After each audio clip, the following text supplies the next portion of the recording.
Hello everyone, welcome back to our channel Bioverse the universe of biology.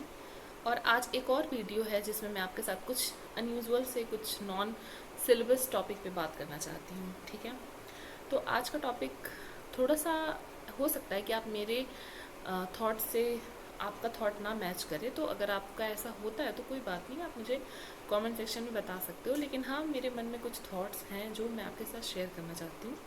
ये एक problem है जो मैंने ऑब्ज़र्व की है, क्योंकि मैं काफ़ी सारे स्टूडेंट्स को भी पढ़ा रही हूँ और साथ साथ में बहुत सारे कंपटीशन के भी स्टूडेंट्स मिलते हैं मुझसे। तो कई बार मैंने उनके अंदर ये चीज़ ऑब्ज़र्व की है कि उनके अंदर कॉम्प्रहेंशन का पावर दिन पे दिन कम होता जा रहा है। अब कॉम्प्रहेंशन क्या होता है, ये चीज़ मैं आपके साथ डिस्कस करती हूँ। तो कॉम्प्रहेंशन बेसिकली ये समझ, मतलब आपने कोई 4 लाइनें पढ़ी, उन 4 लाइनों से आपने उसके तत्व को समझा कि वो 4 लाइनें आपसे क्या कहना चाहती हैं। ठीक है, वो 4 लाइनों में इम्पॉर्टेंट चीज़ क्या थी, उसका की पॉइंट क्या था, वो 4 लाइनें क्या कन्वे करना चाहती थी, कोई मैसेज देना चाहती थी, वो मैसेज आप कितने इफेक्टिवली रिसीव कर पाए, कितना डीपली आप समझ पाए। एक तरह से कॉम्प्रहेंशन उसी को कहते हैं। आप अगर 10th के बोर्ड्स आपको याद होंगे या 12th के बोर्ड्स याद होंगे, तो उसमें इंग्लिश के और हिंदी के पेपर में शुरुआत में पहले आता था सीबीएसई बोर्ड में रीडिंग कॉम्प्रहेंशन, जिसमें पैराग्राफ दिए रहते थे, आपको उसको पढ़ के अनसीन पैसेज के जैसे दिया रहता था। तो बेसिकली अनसीन पैसेज में आपका कौन सी एबिलिटी चेक की जाती थी, कॉम्प्रहेंशन की, कि आपको सारी चीज़ें दी गई हैं और आपको उसमें से पढ़ के सवालों के जवाब देने हैं। ठीक है, ये जो एबिलिटी है ये बहुत इंपॉर्टेंट है। और ये एबिलिटी कैसे आती है, ये एबिलिटी भी रीडिंग से ही आती है। जितना ज़्यादा आप पढ़कर समझने का प्रैक्टिस करेंगे, या रीडिंग सारे स्किल्स की तरह ये स्किल भी जितना ज़्यादा आप प्रैक्टिस करेंगे उतना ज़्यादा ही अच्छा होता जाएगा। जैसे अगर आप अभी स्टार्ट कर रहे हैं, आपने एक किताब पढ़ी, आपको वो किताब 2-3 बार की गई, मतलब रीडिंग में समझ में आएगी। लेकिन अगली बार जब आप नेक्स्ट बुक पढ़ोगे, कोई नेक्स्ट किताब में, यहाँ पर किताब से मेरा ऐसा मतलब नहीं है कि सिर्फ आपकी सिलेबस की बुक, सिलेबस की बुक समझना थोड़ा ज़्यादा मुश्किल है बाकी फिक्शनल या फिर नॉन फिक्शनल किताबों से। ठीक है, तो आपकी सिलेबस की बुक पढ़ना थोड़ा ज़्यादा कठिन होगा। लेकिन फिर भी अगर नॉन फिक्शनल, मतलब आप नॉन सिलेबस की भी कोई किताब पढ़ते हैं, कोई फिक्शनल बुक ही पढ़ते हैं, जितना ज़्यादा आप पढ़ेंगे उतना ज़्यादा आपको समझ आएगी, आपका दिमाग उसको प्रैक्टिस कर पाएगा। तो प्रॉब्लम कहाँ पे आ रही है, ऐसा क्यों हो रहा है कि चीज़ों में समझ की प्रॉब्लम आ रही है, चीज़ों को समझने में प्रॉब्लम आ रही है, एक अच्छा कंटेंट बनाने में प्रॉब्लम आ रही है। अगर मैं आपसे कोई एक लाइन बोलती हूँ तो उसका जो की एसेंस है वो बहुत कम ही लोग समझ पाएंगे कि उसमें कहना क्या चाहते हैं। या फिर अगर आप किसी स्टूडेंट से क्वेश्चन पूछिए व्हाट इज़ सेल, तो बेसिकली सेल क्या है ये बताने के बजाय वो ये बताएगा कि सेल कहाँ पाया जाता है, मतलब उसके आसपास के जवाबों को देगा। एग्जैक्ट आप जो उससे पूछ रहे हैं, या तो वो मैसेज उस तक नहीं पहुंच रहा है, या तो उस मैसेज को प्रोसेस नहीं कर पा रहा है, या तो उसे वो नहीं आता। तो अगर उसे नहीं आता तब तो फाइन है, लेकिन अगर वो समझ नहीं पाएगा तो ये प्रॉब्लम है। ठीक है, अब हम देखते हैं कि प्रॉब्लम कहाँ आ रही है, क्यों ऐसा हो रहा है। अब ये प्रॉब्लम जो यंगस्टर्स में आ रही है या मोस्ट ऑफ द लोगों में आ रही है, ऐसा क्यों हो रहा है?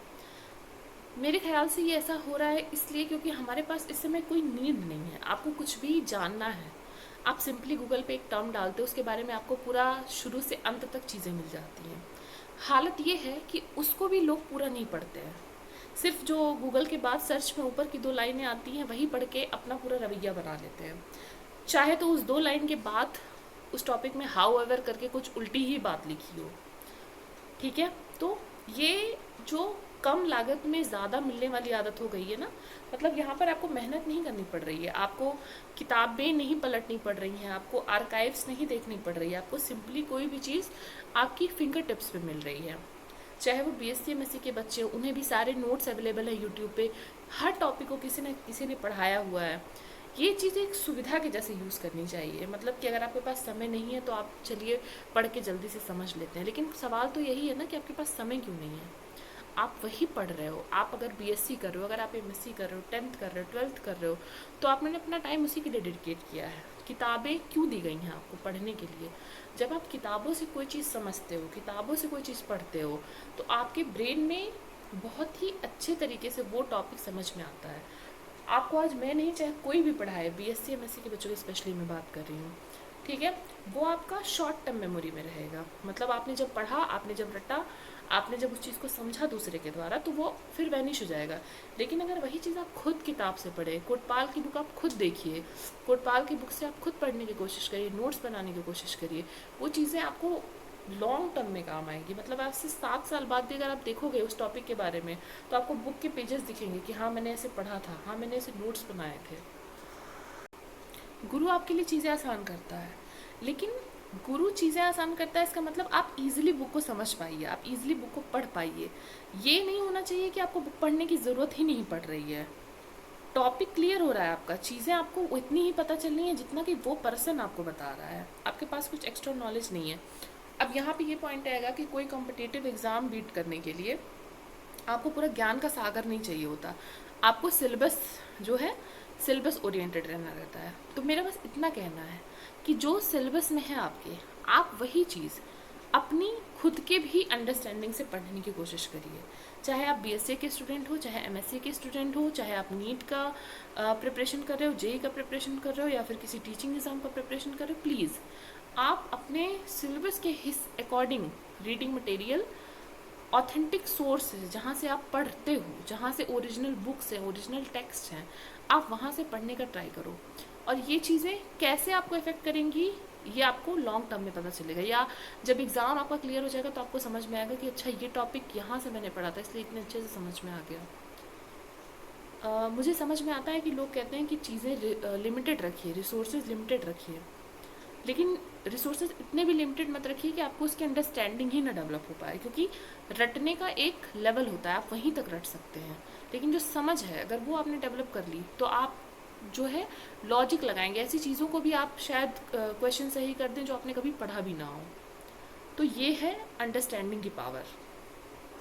एग्जाम्पल, हमारे इस चैनल पर बीएससी और एमएससी के स्टूडेंट्स आते हैं, ठीक है, हम लोग उनके लिए जो भी कंटेंट बनाते हैं, जो भी मटेरियल बनाते हैं, वो सेलेक्टेड होता है। ऐसा नहीं होता कि हम पूरी की पूरी बुक आपको नोट्स के जैसे दे सकते हैं, हम सिर्फ इंपॉर्टेंट पॉइंट्स बताते हैं जो कि आपके एग्ज़ाम के लिए रिलेटिव है, ठीक है। लेकिन जो आपको कोर्स डिज़ाइन किया गया है, कोर्स डिज़ाइन किया गया है जिससे आप पूरे कोर्स को पढ़ें। एग्ज़ाम सिर्फ ये बताता है कि आपने वो पढ़ा है या नहीं पढ़ा है, लेकिन हम लोग क्या करते हैं, हम लोग सिर्फ एग्ज़ाम के लिए पढ़ते हैं।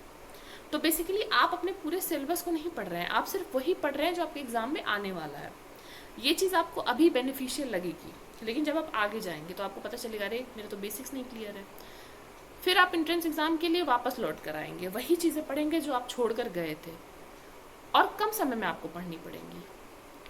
तो इसलिए अभी से अगर आप फर्स्ट ईयर में है, बीएससी के फर्स्ट ईयर में, एमएससी के फर्स्ट ईयर में, जहाँ भी हैं, अगर आप स्टार्टिंग के स्टेज में, तो ट्राई करिए कि सही तरीके से चीज़ों को करिए, जैसी चीज़ें होनी चाहिए वैसे करिए, शॉर्टकट्स मत लीजिए।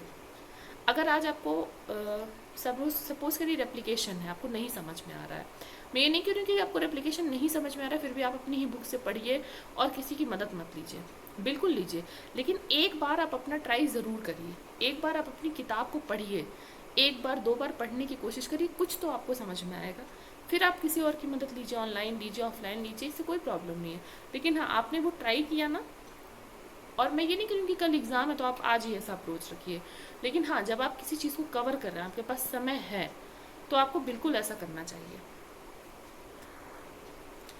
बिल्कुल सही कहा गया है कि मेहनत करने वालों की कभी हार नहीं होती है, लेकिन मेहनत सही दिशा में करनी चाहिए, सही तरीके से करनी चाहिए और ईमानदारी से करनी चाहिए।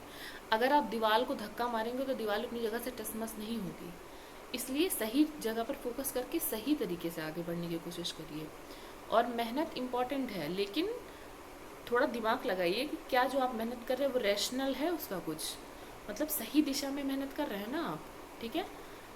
जो चीज़ें आपसे कराई जा रही हैं वो क्यों कराई जा रही हैं, ये सीखने की कोशिश करिए। आज आपको होमवर्क मिला कि आप 20 पेजेस लिख कर लाइए, तो क्यों कराया गया, जिससे आपकी कैपेसिटी बने, 20 पेजेस आप लिख सकें, ठीक है।